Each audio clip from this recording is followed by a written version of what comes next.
Okay, so now I'm going to go over clustering with optics in JClust2. And again, I'm using the same dataset that I used for the introduction video and the manual clustering video. So we are in the concatenated waveform PC score space, and here we can see a few different clusters. And so I'll get started right away by scrolling over to our clustering algorithms button group and clicking Run Optics. So you'll be asked here to, the only input parameter optics requires from the user is the minimum number of points the user would like in a cluster. For this particular data set, I'll just say 70. Again, this will vary depending on your data set. Okay, so what we get here are the reachability distance plots of every single spike in our cluster. Now, the optics algorithm is a little too complex for me to explain in a few minutes, but essentially what you're getting here is a density-based clustering of every spike point, and along along this x-axis is every spike in our data set, and the y-axis is the distance from that spike to the next nearest spike. So essentially what you get are these valleys in this reachability distance plot, and these valleys correspond to highly dense areas, and when you come out of a valley, essentially you're getting into a lower density areas.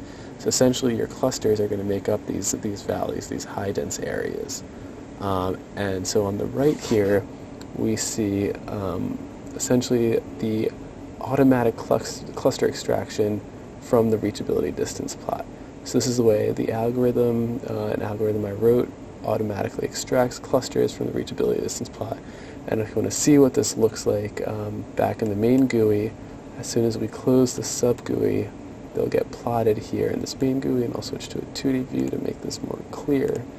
And so this is kind of the automatic cluster extraction that the 2D algorithm does. Or sorry, that the optics algorithm does, regardless of whether it's in 2D or in 3D. And so what's really cool about optics is that we can actually go back, run this again, we'll choose 70 again, and now we can have the user, essentially we can define new clusters within this second reachability plot. So we can compare new clusters to the ones that the algorithm automatically extracted.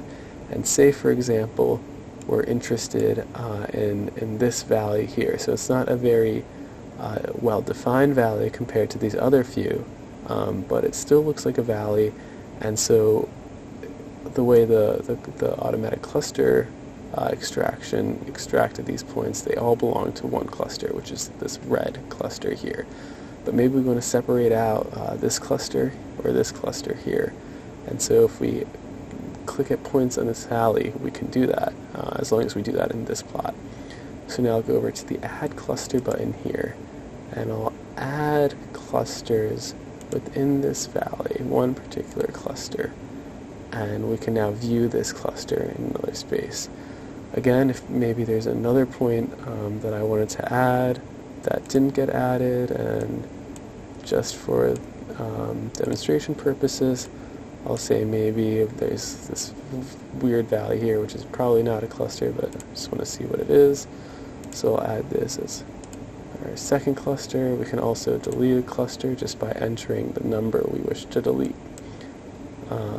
Okay, and now lastly, we can view these clusters, and we can also save these clusters.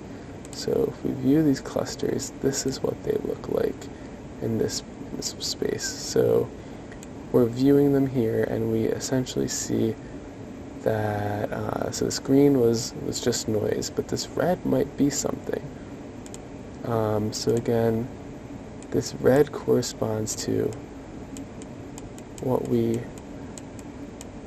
zoom out here, what we clustered before, and so we can see that maybe this valley does indeed correspond to a cluster. Maybe it doesn't, but we're not sure. So we know that we can always get back these automatically extracted clusters. So for now, we'll save our newly created. Well, let's go back and delete cluster 2. Now we can save our newly created clusters here. or just our single. Sure. Okay, and now we're just left with one cluster here.